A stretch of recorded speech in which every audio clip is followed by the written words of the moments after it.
Em 2021, a Marvel iniciava oficialmente a fase 4 do MCU. E para abrir essa nova era, escolheu justamente o personagem que os fãs esperavam ver protagonizando o filme há mais de uma década, a Viúva Negra. O problema?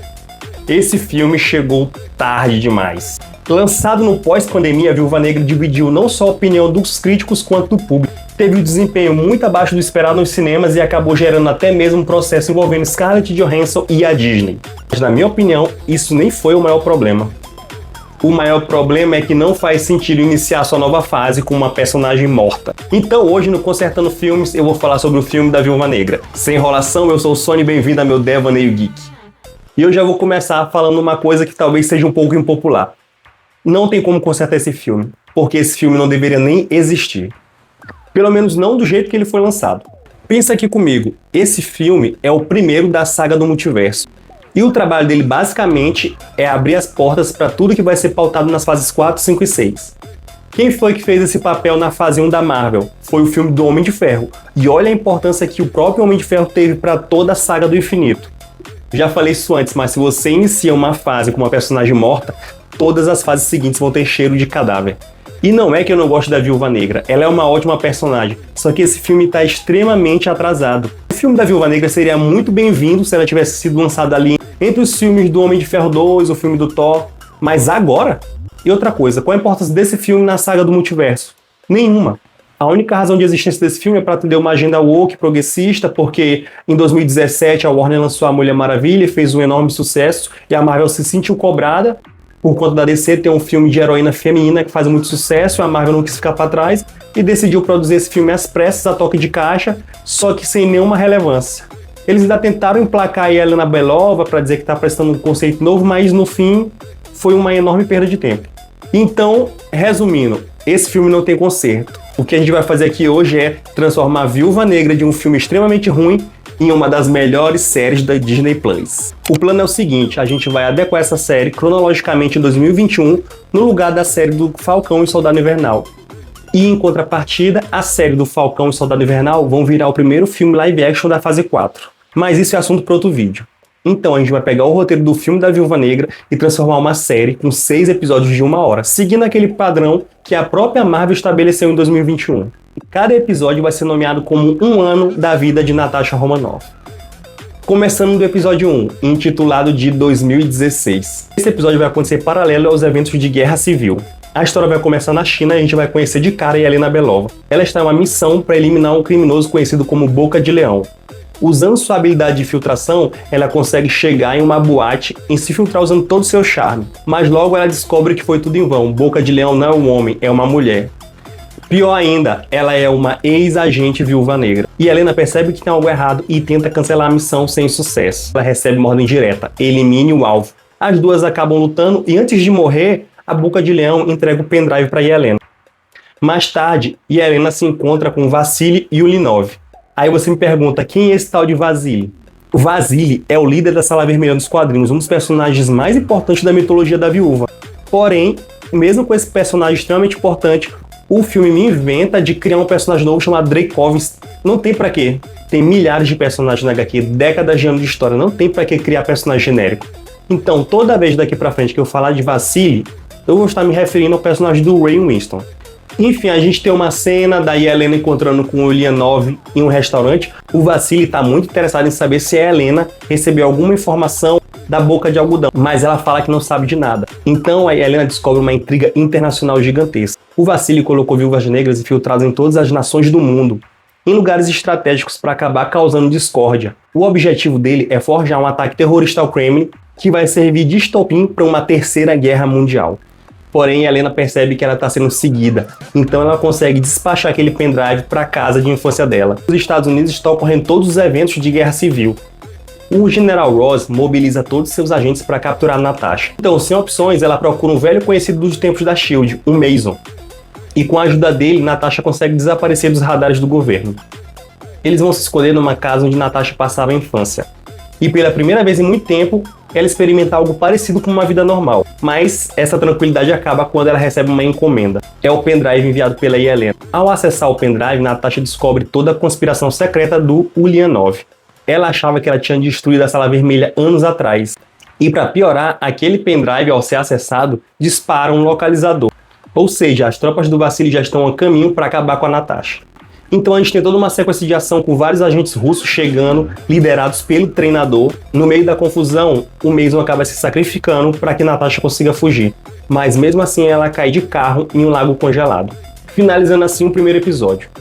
O segundo episódio se chama 1992. Nesse episódio a gente vai ver que a Natasha sobreviveu, obviamente, e ela foi resgatada pelo casal de velhinhos que eram seus vizinhos. Eles levam ela para casa deles e começam a tratar dela e acabam salvando sua vida.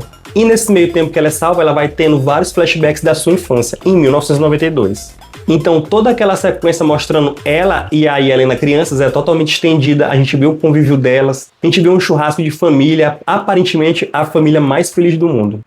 Porém, nesse churrasco maravilhoso, um dos amigos do pai dela acaba mencionando que a carga tal vai ser transferida essa noite. É então que após a festa acabar, o clima muda completamente. O sorrisinho e a alegria da família acaba, a gente percebe que todos ali são agentes soviéticos infiltrados. Então não tem mais motivo para fingir, eles precisam pegar a carga imediatamente. Então eu pensei aqui em uma cena de ação muito parecida com o Sr. e Sra. Smith, mostrando a dinâmica do casal. Eles conseguem invadir a base e cumprir sua missão, mas eles têm que fugir dos Estados Unidos às pressas. Voltando a Natasha no presente da série, ela se recupera, então ela decide voltar para a Rússia e acabar com aquilo de uma vez por todas. E voltando para 1992, a gente vê o fim da família. O Alexei sempre quis ser um herói, ele sempre quis ser o Capitão América da Rússia. Porém, quando a missão acaba, suas filhas são tiradas dele. Em vez de agir como herói e impedir que elas sejam levadas para serem torturadas na Sala Vermelha, ele decide respeitar o Vassili, mostrando que de Capitão América ele não tem nada. Esse episódio termina com Natasha chegando na Rússia, indo investigar o apartamento e tendo seu primeiro embate com a Helena. O episódio 3 se chama 1993. Esse episódio vai ser o mais tenso e sombrio de todos. Vai ser bem pesado, mostrando toda a infância da Natasha na Sala Vermelha. Imediatamente ela é separada de Helena e ela passa por todo tipo de sofrimento lá. Na Sala Vermelha, ela chega até a reencontrar sua mãe Melina. Ou melhor, a pessoa que se passou durante anos por sua mãe. Mas agora ela é tratada friamente como se fosse apenas uma de suas Ela aprende tudo o que ela sabe sobre combate, armas, sedução, dirigir, aprende vários tipos de idioma, todo tipo de técnica de camuflagem, de espionagem, de luta e principalmente de assassinato. No presente do episódio a gente tem um encontro entre Natasha e Helena. Em contrapartida, a gente também vai ter um núcleo do Vassili, ele descobrindo que a Natasha já está na Rússia. Toda a relação dele com o treinador, onde ele humilha o treinador, dizendo que ele é uma arma fracassada. Toda essa expansão que não ocorreu muito bem no filme. Em 93, Natasha finalmente faz uma amiga. Uma garota americana que é apelidada de Vaqueira. As duas se tornam inseparáveis. Naquele mundo de treinamento, ela é o único ponto de conforto que a Natasha tem. A gente acompanha a amizade das duas crescer durante anos enquanto elas treinam e sofrem muito para se tornar assassinas frias. Porém, a Sala Vermelha não é bem uma escola. É uma máquina de moer pessoas. Das mais de 100 garotas que entraram com Natasha na Sala Vermelha, só tinha aproximadamente umas 21 vivas. E a prova final de Natasha era justamente ter que lutar até a morte com a Vaqueira. O que seria a demonstração final de que ela realmente se tornou uma viúva negra. E ela cumpre a missão. No presente da série tem toda uma sequência de ação com várias outras viúvas atacando a Natasha e a Helena, elas lutando juntas como irmã finalmente. E toda uma sequência de ação das duas contra o treinador. Uma sequência muito parecida com aquela sequência brilhante do filme Atômica, aquele plano de sequência onde tem uma cena de pancadaria da Charlize Theron, uma coisa mais ou menos nessa linha.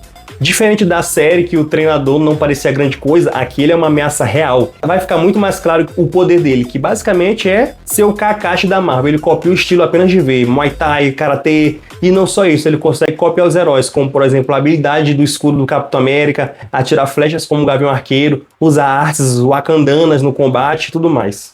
Então as duas conseguem derrotar o treinador e escapar, só que elas percebem que sozinhas não tem chance contra o Vassili, então que elas começam a recrutar um reforço de peso, o pai delas, o Guardião Vermelho. O episódio 4 vai se chamar 2002. A linha temporal do presente vai ser muito parecida com o que a gente viu no filme. A gente vai ver o Alexei na prisão, já bem mais envelhecido e cansado. Ele vai enfrentar um cara lá chamado Angor, o Gritador. A Natasha e a Helena vão fazer todo um plano, bem menos mirabolante do que no filme, muito mais pé no chão para resgatar o Alexei. Os três vão sair juntos e depois vão atrás da Melinda. Em 2002, a gente vai ver a Natasha vivendo nos Estados Unidos com o namorado dela, Clint Barton. Eles estão morando juntos em um apartamento, só eles dois, e a Viúva Negra de estimação da Natasha. A Natasha está trabalhando na SHIELD, diretamente para o Nick Fury. Tudo corria normal, até que um belo dia chega uma lista de documentos da Sala Vermelha e o nome da Natasha constava lá. Só que por sorte ela consegue ter acesso a esses documentos antes de chegar na mão do Fury. Então toda a dinâmica do episódio vai ser sobre a Natasha tentando esconder a identidade dela do Fury. Só que no final ele descobre tudo e manda vários agentes atrás dela. E chegando no seu apartamento, ela descobre que o Clint Barton, na verdade, era um agente da SHIELD que estava infiltrado atrás dela. E o Clint acaba capturando a Natasha. A Natasha é uma ótima espiã, só que ela não contava que o Nick Fury é o maior espião do mundo. Ele sempre soube que ela era uma viúva infiltrada e meio que plantou o Clint Barton para conhecer ela. Ou seja, ao mesmo tempo que ela estava espionando para os russos tudo que o Nick Fury fazia, o tempo todo ela estava sendo espionada pelo Fury e pelo Barton.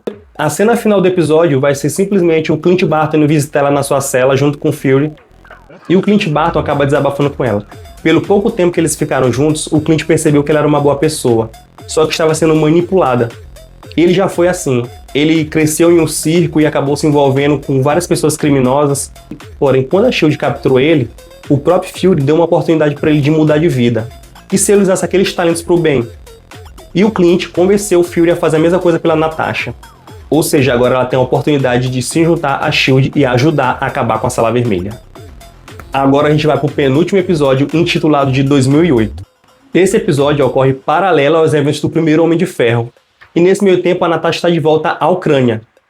Ela virou a guarda-costas pessoal de Vassily Ulyanov. Só que ele lhe deu uma missão mais importante ainda: proteger sua filha Antônia.